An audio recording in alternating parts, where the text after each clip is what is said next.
Greetings, everyone, and welcome. July the 31st, 2025. And yes, this day, Kyiv is reeling from massive strikes, not only with drones, but with missiles as well. And it was not only in Kyiv. It was in other metropolitan areas around Ukraine, such as Zaporizhia and Pavlograd.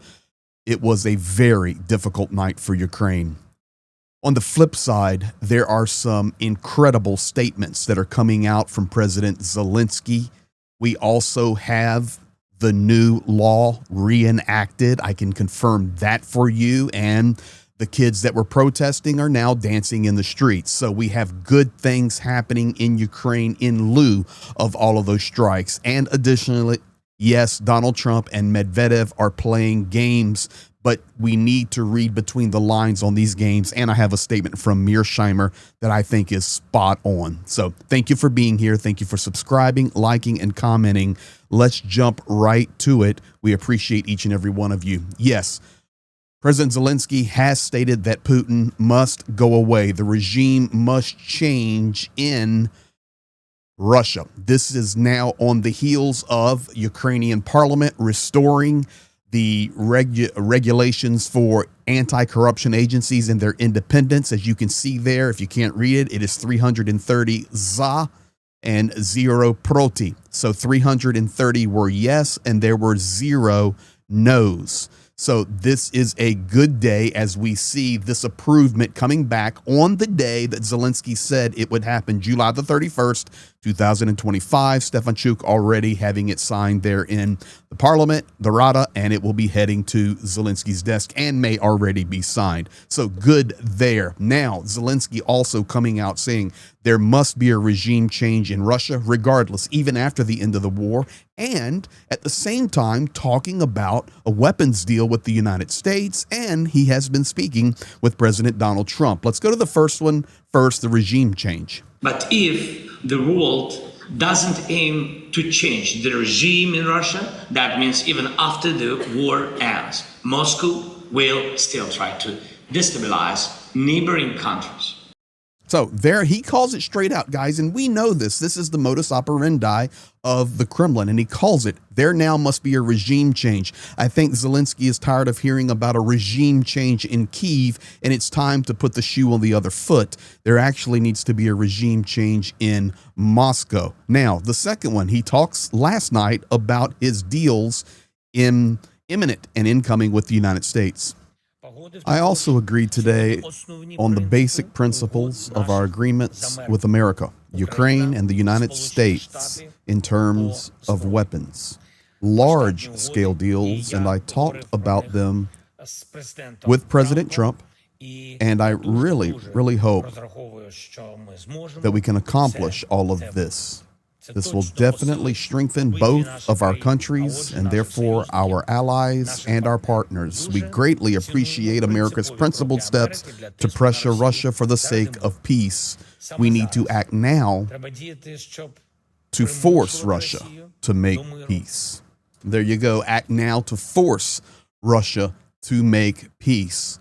Now, over the last couple of days, we've been talking about the tariffs and the sanctions and the secondary tariffs that would be coming on nations that support the Russian economy. We're hearing the rhetoric nonstop. I've got a statement coming up in just a couple of minutes from Mirshimer on that.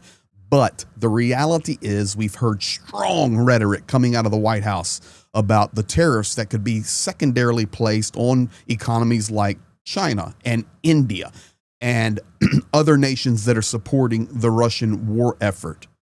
I was speculating a little bit, but also warning you guys that it's not that simple. China, as I shared in the video yesterday, doesn't really care what is coming out of DC right now. They may later, I don't know, but right now they don't. And evidently, India has made some communication with the United States. I cannot confirm that, but I have a truth right here, a tweet, whatever you call it, that I think can lend some credence that somebody in Washington has heard from India. Donald Trump messaging, I don't care what India does with Russia, period. They can take their dead economies down together for all I care. He's heard something. We have done very little business with India. Their tariffs are too high, among the highest in the world. Likewise, Russia and the USA do almost no business together. Let's keep it that way.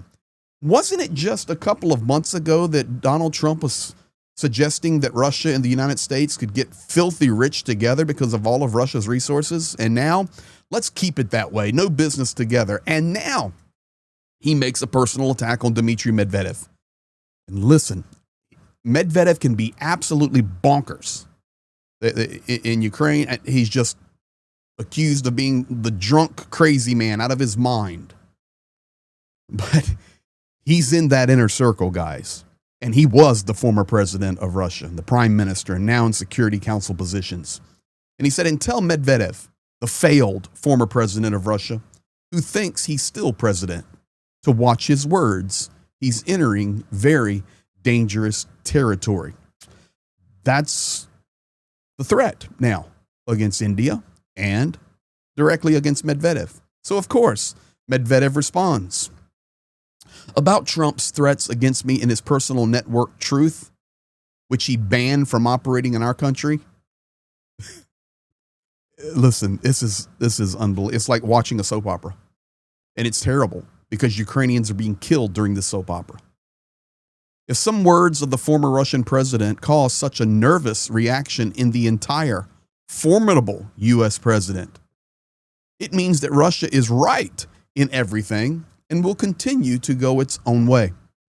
And about the dead economy of India and Russia and entering dangerous territory, well, let him remember his favorite films about The Walking Dead, as well as how dangerous a dead hand that does not exist in nature can be. Now, you need to have one piece of understanding here. The phrase dead hand is a system that automatically launches nuclear missiles if Russia's leadership is destroyed. That's what it's called, dead hand. So there is heavy rhetoric being slung around right now between the United States and Russia, all while at the same time, the horrible attacks happening in Ukraine overnight.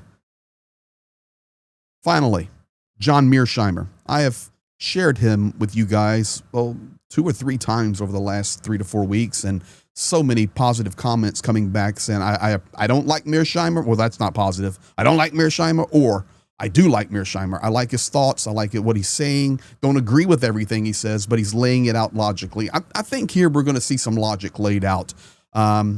I don't like the program he's on, but let's listen to what John Mirshimer says, because he's talking about, I do not see any viable way to proceed. And for me, my experience, and you will be seeing my background change here over the next few days. Hint, hint. I agree. I don't believe sanctions and secondary tariffs will work at this point against Russia. That's my personal opinion, but I could be wrong. Here's Mirshimer. I don't think the threat of secondary sanctions is meaningful. I mean, the economic consequences for the world and for the United States would be disastrous if they actually were put into effect and worked. I think the Chinese and Indians would just blow them off at this point. Yeah. So I don't think that they'll work. We have no cards to play.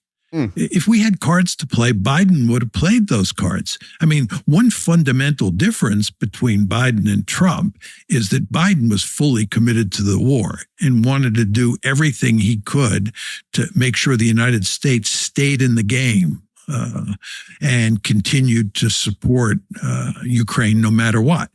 Trump definitely wanted to end the war. He's been unsuccessful. He really doesn't know what he's doing. He doesn't know how to end the war, but he does want to end it. I think that's fair. And the question you really have to ask yourself is, what is he going to put into the pipeline, the Biden pipeline, once the weaponry dries up? And I don't think that Trump is going to end up giving the Ukrainians a lot more weaponry. So I think he's going to basically allow the Ukrainians to be defeated on the battlefield. This is going to be a huge problem for Trump because he's going to be blamed for losing Ukraine. So there you have it. And the last point there, he's going to be blamed for losing Ukraine. Well, I'm not supporting that idea. And I'm not supporting that The United States is not going to support Ukraine with weaponry. It's just not going to look the same way. That's why I played the Zelenskyy clip first. We have these deals coming out. Ladies and gentlemen, the technology that Ukraine and Russia both have in regard to drone warfare is lapping the United States, and the United States is well aware of it. So, of course, U.S. can't go do deals with Russia for technology, but they can do deals with Ukraine. And in exchange for that, Ukraine will be able to buy weaponry. So I'm not sure. The pipeline may change, the purchase of weapons instead of the delivery and the loans and other systems that were used to get weaponry in place for Ukraine to defend itself. So we shall see on that.